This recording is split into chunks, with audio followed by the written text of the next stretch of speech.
we're back again for a quick update on what's happening in China. I'll say that the Bureau has access to top levels of analysis intelligence this week. I just sat in for a brief with Taiwan's ambassador yesterday and a former senior Pentagon official who works directly with Taiwan, Japan, and the forces that are looking very closely at what's happening in China right now. So watch for that story very shortly from the Bureau. It's going to blow some minds. But Chris is back today because I just want to say, Chris, I'm getting a tremendous feedback from our first talk. People are saying that you can look around the world at some of the biggest media companies in the world, and the Bureau, myself, and especially you with your expertise, are getting the what's going on in Beijing and this crazy military purge as well as anyone or better. So we're here today for a quick update. I know you've been following it very closely this week. So what's happening in Beijing?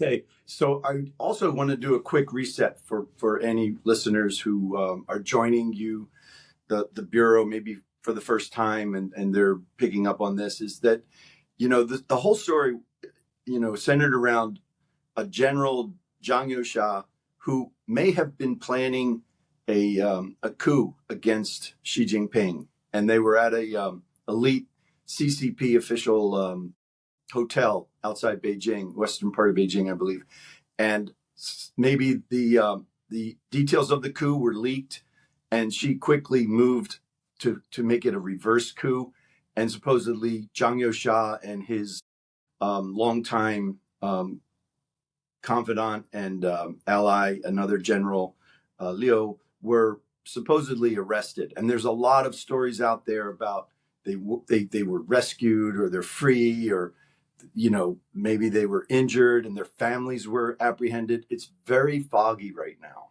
but it appears that she is not dead, and there were stories that he went into hiding or that he went deep underground.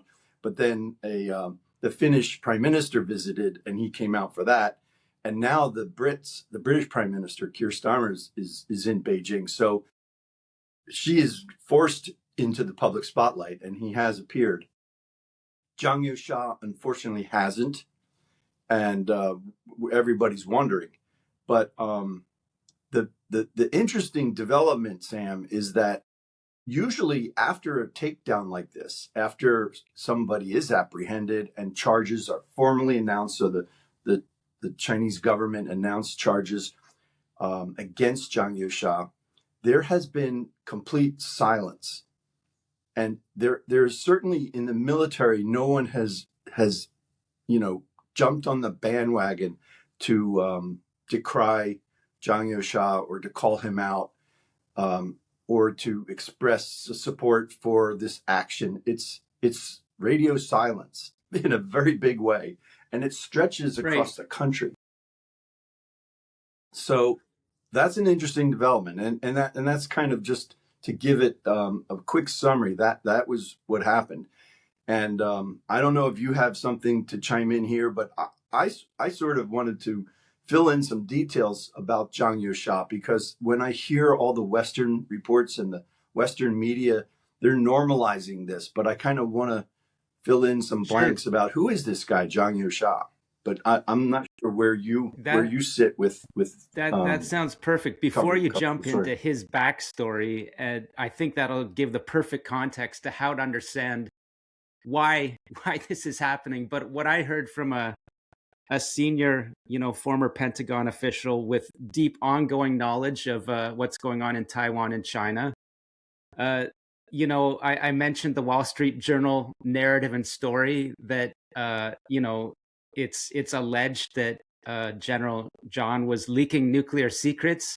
And this senior former U.S. official said, no, there's no way that was happening. So very clearly, it looks like a CCP narrative coming out in the Wall Street Journal.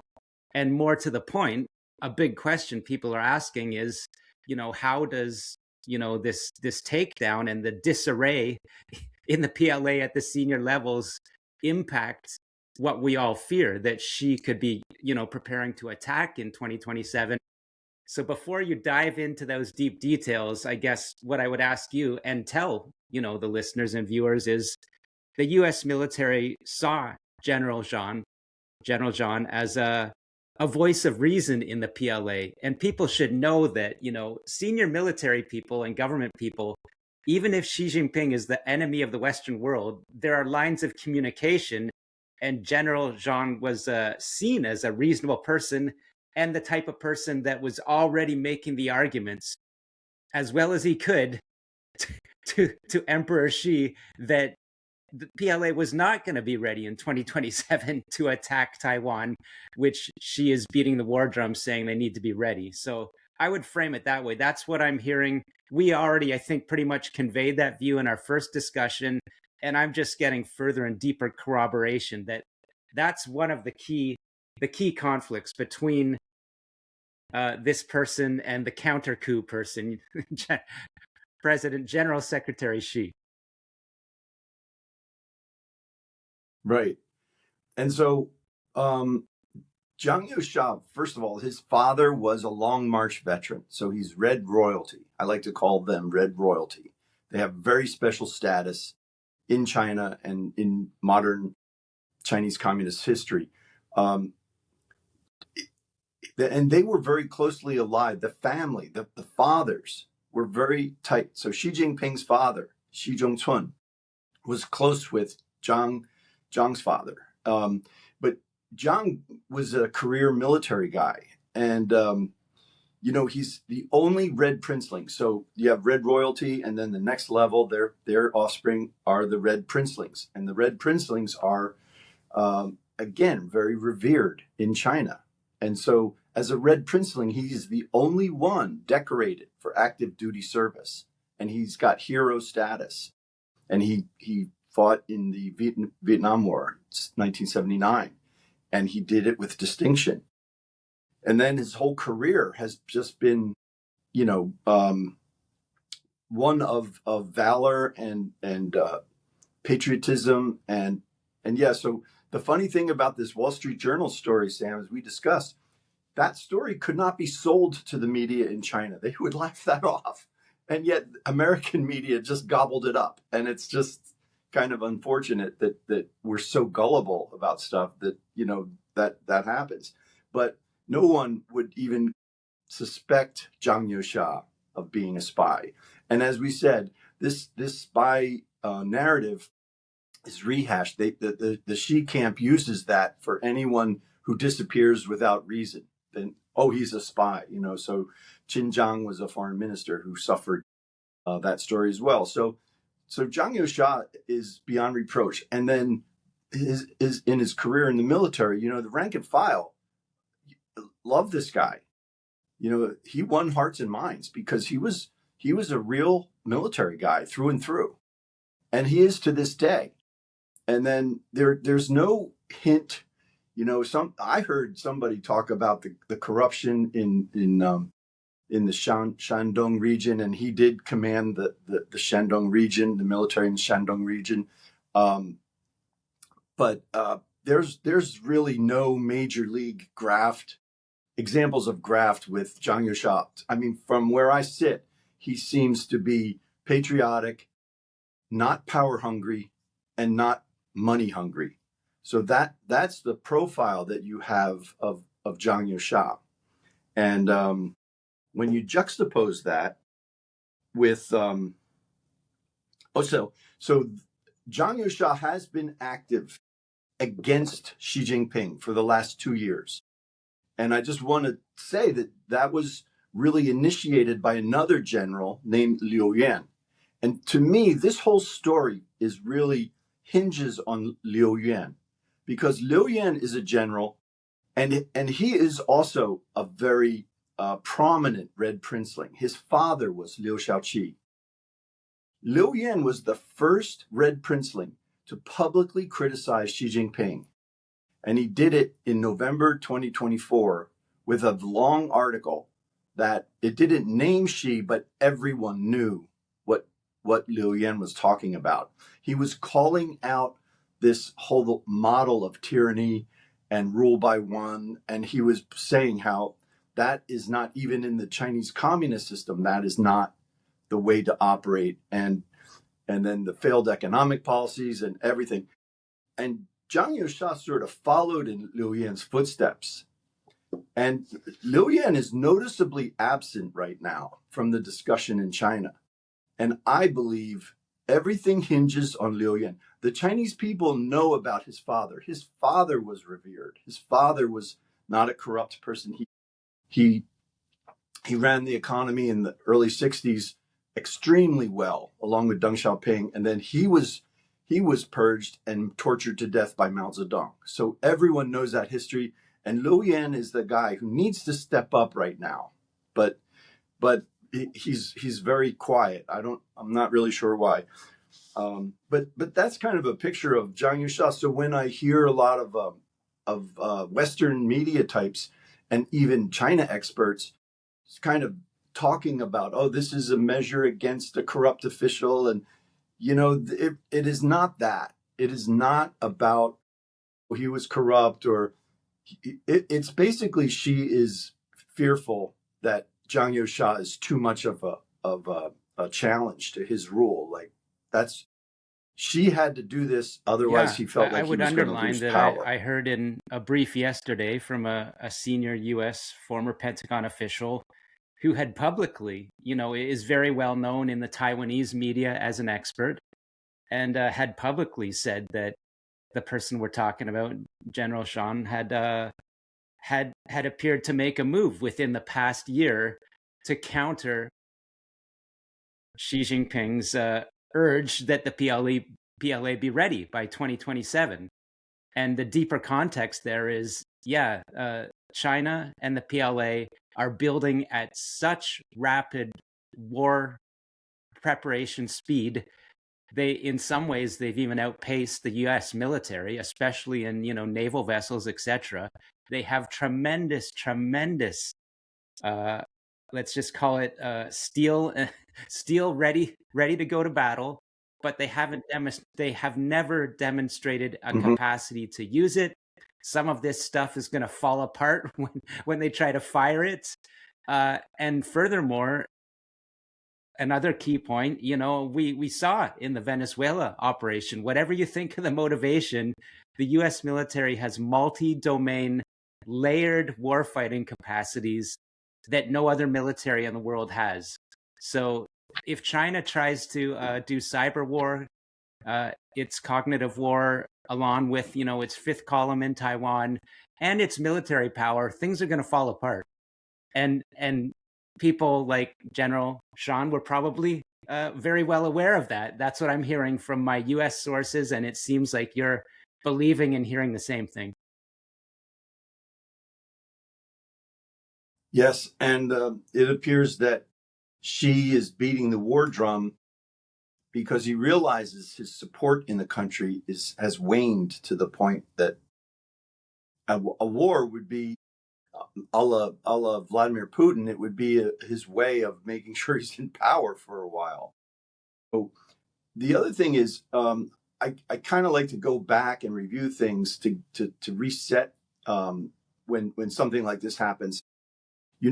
The Western media was saying, oh, on the 100th anniversary of the CCP, so in 2021, the 100th anniversary of the CCP, Xi will take back Taiwan.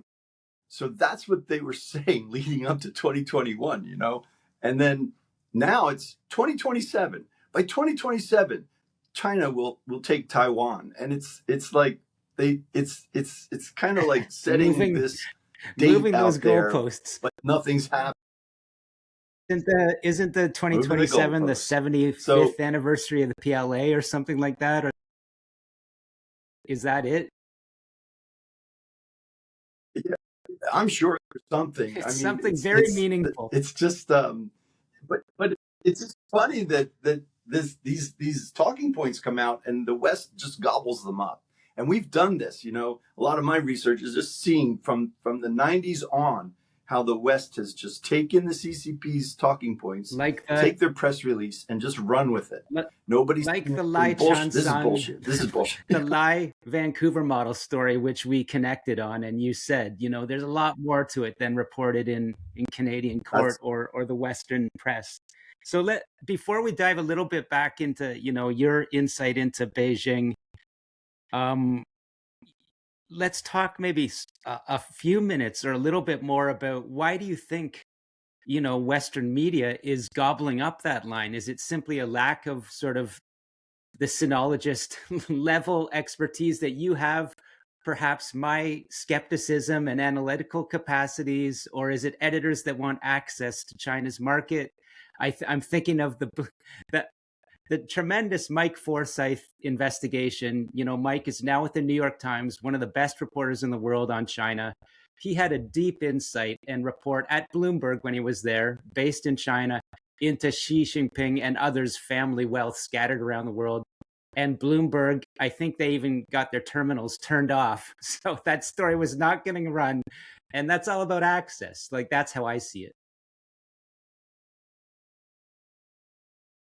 right. And this kind of story is, the bigger they are, the harder they fall. So, in the early 90s, I happened to have an opportunity to see Jiang Zemin came to Los Angeles, and it was a big Los Angeles meets Jiang Zemin.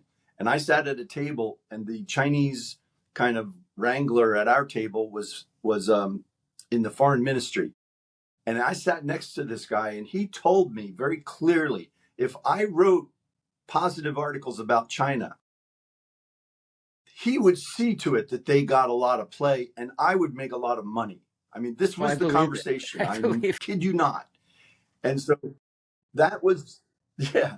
So, and I understand that that's the policy of China. And that's why, in my career, I have been very careful not to fly below the radar, because I like my independence. I like to be I don't like to be captured.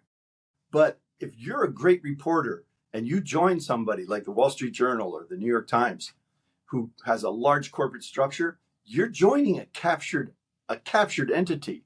So in order for them to have access to China and good things happening there are rules. And I think that's one of the biggest problems for established media at this point, to be able to analyze events and really call out what's happening very clearly without favor.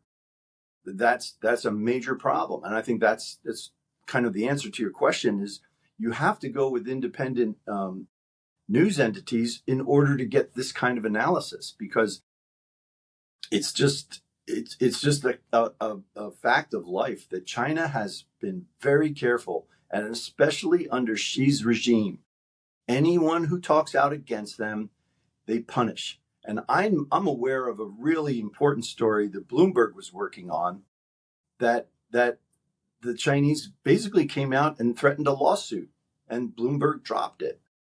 And so, that happens. That happens everywhere. That happens I'm living everywhere. through it currently. That happens everywhere. So let me ask you this, because Okay. I think Yeah. this is important to frame. You have given credit to some of these Chinese migrant diaspora researchers. We can find them on, YouTube or X or online, and they put a lot of reports out, and some of it definitely seems to add up. But I think a lot of people that are trying to get their head around, the China story, they don't know how to take those people, and they might think, oh, they're working for a Falun Gong funded operation, or they get a lot of rumors out there. So I want to just put two things in front of you. Can you rehash what you think, what stands up as real with some of the reports from these Chinese experts on social media about actual military standoffs in Beijing? People may have died. So just try to sift that as an expert. And before I forget, you mentioned corruption and people tarring General John with corruption. Speaking of social media influencers, they've pointed to a young lady in Australia that crashed like a bright blue Bentley into into a broadcaster or hurt someone. and some of the there's rumors that she seems to have disappeared from Australia now with much money and maybe related to the guy right at the top of China. So if you can drop, that'll be instructive if you dissect those two channels of information. Yep. Okay. So, you know, I have close family members and friends who say, if there's a story, they'll say, take it to Chris because he's got to decipher it, And I do listen to everything. I listen to everything. And on China, I have to have a very, very, sensitive radar for stuff because you'll have a lot of these Epic Times inspired um, journalists or YouTubers, and many of them are phenomenal. They're phenomenal. And you have to listen to what they're saying. But every once in a while, you can see little threads that just don't add up. And so for me, that's what I do. I listen to everybody, and some of the information out there is fantastic. But I want to say the Falun Gong inspired people, and Epic Times is really inspired by the Falun Gong, and there's there's a strong core there. It's clear that the CCP dealt with the Falun Gong as it was an existential threat. And I'll point to Jiang Zemin's interview with 60 Minutes in the 90s. And you could see Jiang Zemin almost fell off his chair when Dan Rather, I think, brought up the Falun Gong. And he kind of paused, and then he said, well, if 2 million people show up in Tiananmen Square for movement, you know that's a problem. Well, it's a problem for the CCP. So I don't think the Falun Gong is necessarily an evil entity, and the CCP has dealt with them in very harsh terms. But for Epic Times to sort of worry about CCP tyranny, and yet their answer is someone like Donald Trump, I think that doesn't add up. So they lose a lot of credibility with me when you're telling me your answer to a tyrannical system is another individual who aspires to be just as tyrannical. That to me, that doesn't, the two ends don't meet at all. And I want action, and I know in the U.S. Donald Trump's promising a lot more action on China, but I'm looking at his footwork, and I'm like, no, this isn't what I want. It's not coming clear. So that's sort of just to give you my take on the on areas. I think a lot of people just shy away from anybody who is Epic Times influence. But you're saying that's not me. You're saying often those people that are sort of enemies of the regime do have good and accurate information, and people shouldn't just throw it out. Yeah, I mean, there's a war on the Xi Jinping has a war on the Falun Gong and dissidents. So the dissidents are being chased wherever they are, and they have to align. So many times Epic Times gets information from dissidents. And so you need them as a source, and they're good for that. But you have to sift through some of the stuff. I mean, I believe there's a court case going on with the founder of Epic Times, and he's got some serious fraud allegation.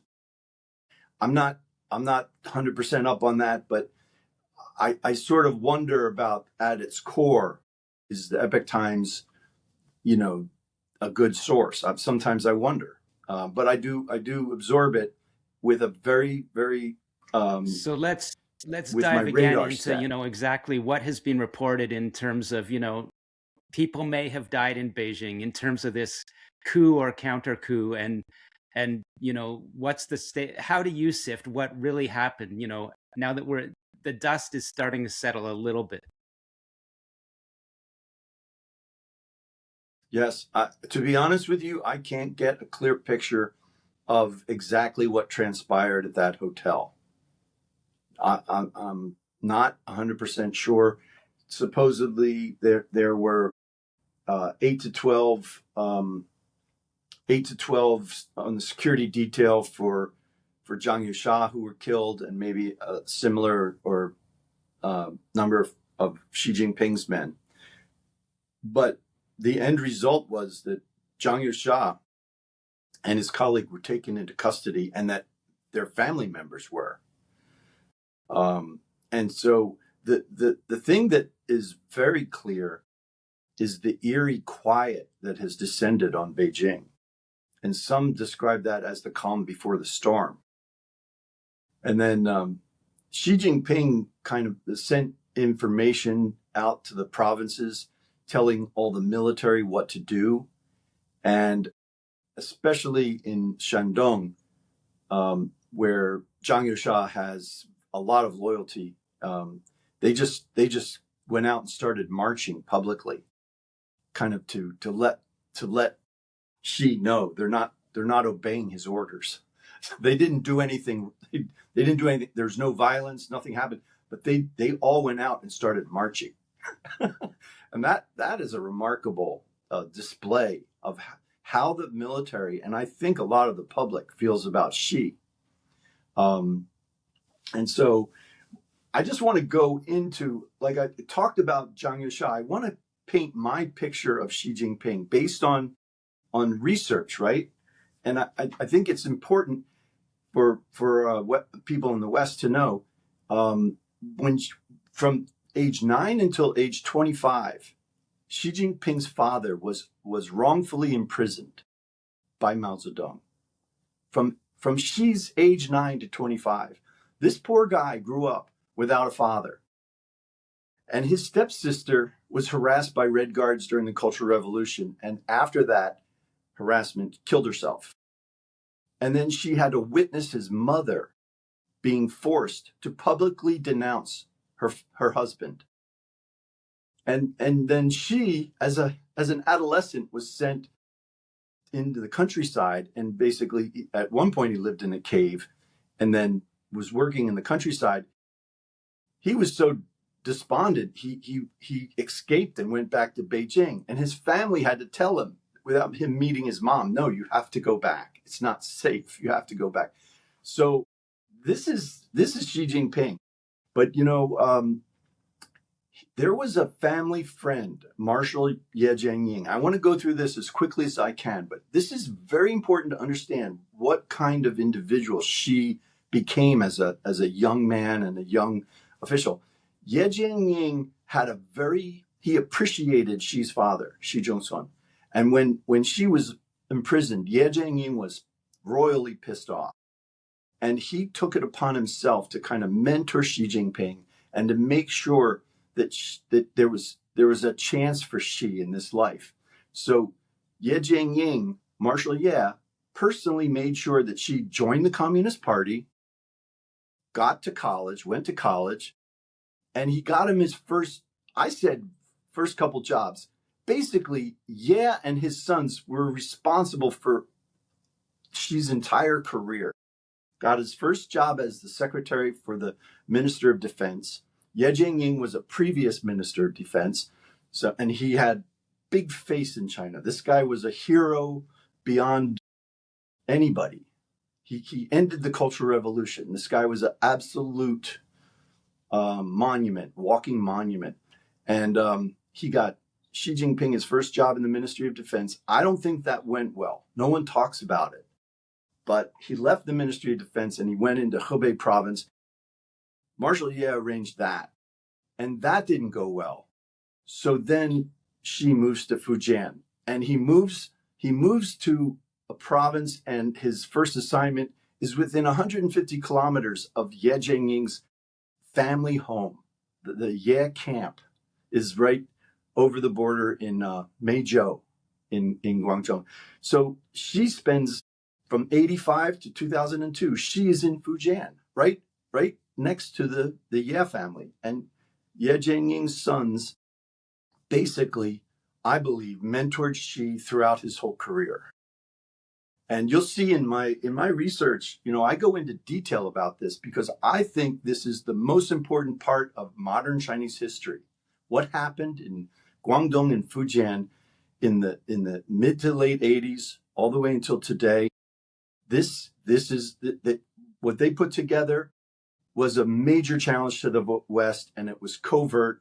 Xi wasn't involved in the planning. His whole career, he wasn't that creative. He wasn't dynamic. He wasn't brilliant, but he was under the watchful eye of Ye Jingyin's sons. One was called the Emperor of the South, and the other one was called the spiritual guide of the Red Princelings. I mean, this the second son was a genius, and they basically formed Xi Jinping's career, right to the point where he left Fujian, and then he was on the fast track to become the leader.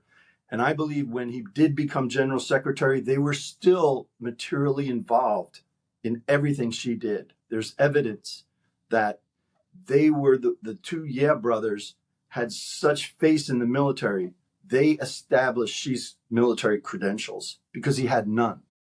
And I found Chinese language accounts of the Ye brothers visiting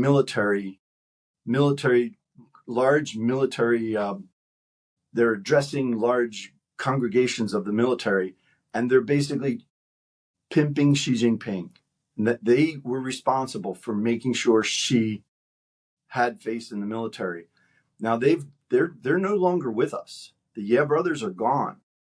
And so is Xi's influence in the military. Let me ask you, because you just explained that decades where this extremely influential Southern China family, essentially your theory is they're a surrogate family for Xi. They set him up, and where you and I came together, you have determined that Xi's, if you want to call it secret sauce or magic power to reach the top, is a global plan to weaponize Chinese migration, Chinese organized crime, the United Front Work Department, and United Front influence and infiltration bodies that graft onto, organic community groups all around the world of Chinese migrants, take them over through intelligence handling and task at the highest levels, the highest level Chinese mafia, let's just call them Chinese mafia, to effectively become the Chinese Communist Party's hands in other nations. And we see this. The reason I'm rehashing at a bit of length is, again, in my high level brief yesterday, a senior former military official confirmed, yes, as China tries to shape the environment around Australia and New Zealand, including by sending its warships around and demonstrating in the past few years, in coordination with that, they have intentionally sent migrants into islands like Tonga to skew elections, to corrupt the top, and basically to take over little military outposts surrounding Australia. And I said, yes, this accords very well. Or in my mind, I'm saying it matches what Chris Meyer and I have been researching about how migrants, illegal casinos, money laundering is washing across the First Island chain, etc. In my view and your view, has already washed over Vancouver. And I said to this senior former military official, so would it be fair to say this same intentionality of sending migrants and high-level organized crime across Latin America is also being affected by China strategically? And he said yes. And I said, why isn't the US government telling its people this? I think this is important. He said, well, this is my view as a former high-level official. I can tell you because he even explained to the people in that room, after working for Raytheon and at senior levels for a 4-star general involved around Taiwan, he felt now that he's a civilian, he wants to be the one out there telling what US military intelligence knows. So this is what we've been saying for like over 10 episodes. And I just want people to know, yeah, this is the truth. Right. And it comes to the fore when you have a reverse coup, like has happened in the last 4 days in China, and you have everybody coming out trying to talk about China. And you and I have been going on this for more than a year. I started researching this in 2017 when I personally faced corruption with former colleagues in the government, and they're telling me something. I'm like, well, That's it. You just have to get down to the bottom, and it takes a lot of time to try to figure out what has actually been happening between China and the West. But now is certainly the time when the West has to stop placating the Xi Jinping thing. I mean, Xi's whole reason for coming to power was because he was carrying what I call it's the Yeshi clique. I call it the Yeshi clique. That was the concept that China would compete with the West and win without firing a shot. And they would do that by undermining Western society and Western institutions and Western governments with basically Yeah. political warfare tactics. And yeah, so I mean, we have been talking about this because as I'm researching this, your book Willful Blindness was one of the clear examples of Chinese influence in a Western nation that completely undermined the government. And I would love to see the liberals in Canada wake up and smell the coffee because they have had an onslaught from, masterminded by a genius. One of Ye's sons, Ye Xuanning, became the spy master for the PLA. And in that seat, he devised the strategy and he executed it masterfully. And for 10 years, he did it as a government, official. And then he realized what he was doing was so nefarious. He resigned his post. He resigned his post in 1998. Then he did everything. He continued to do everything under this. It was covert. And there's a long story about that. But the reason Xi Jinping was the obvious choice for Ye Xuanning and the Yeshi clique is because those two families had been celebrating Chinese holidays together in Guangdong at the Ye family compound ever since Xi Jinping's father, got out of jail in 1978. So they were bonded. And if Ye Xuanning was going to execute this nonlinear warfare against the West, he needed a head of state who knew what he was doing and would never reveal what he was doing. Because from 1998 until he died in 2016, Ye Xuanning continued to do it So off the books. And Xi Jinping was that person. Xi Jinping would keep that secret. And that is what got Xi into power, because Jiang Zemin called Ye Xuanning the boss. In the 90s, they called this guy the boss. Like the head of the government calls this guy the boss, and he's invisible. So this is kind of like the crux of the problem. And so the West has to stand up and realize this. Just realize what the danger is. There's enough evidence to figure it out. And then this is when Xi is very weak. Even after this reverse coup, Xi is weak because nobody in China wants to right. follow this So guy I anymore. think we've really brought, the listeners and viewers up to date. So what will you watch for in the next week? And we'll come back if there's any major developments. But I know we neither of us have a crystal ball, but I think we both agree that Keir Starmer going there right now is must be an interesting situation if he has any good information from MI6, Britain's foreign intelligence. It must be an interesting time. Yes, I don't expect much from him. I just don't. This is really where it's the people. So I alluded to the fact that at one point in modern Chinese history, the people of China stepped up, and that wasn't the white paper demonstrations. There was a time after Mao died. Mao wanted Hua Guofeng to assume leadership. That was his chosen successor. And the Chinese people were like, bullshit, we've had enough of Mao. We don't want his guy. And they went out in Tiananmen and all public places all over China and put little bottles everywhere. And, a little bottle in Chinese is called Xiaoping. The word little bottle is Xiaoping. So they were saying, we want Deng Xiaoping. And I think what I'm looking for this in the West. I want the people to start standing up, forcing our leaders to wake up and smell the coffee. You've got a lot of people who know a lot.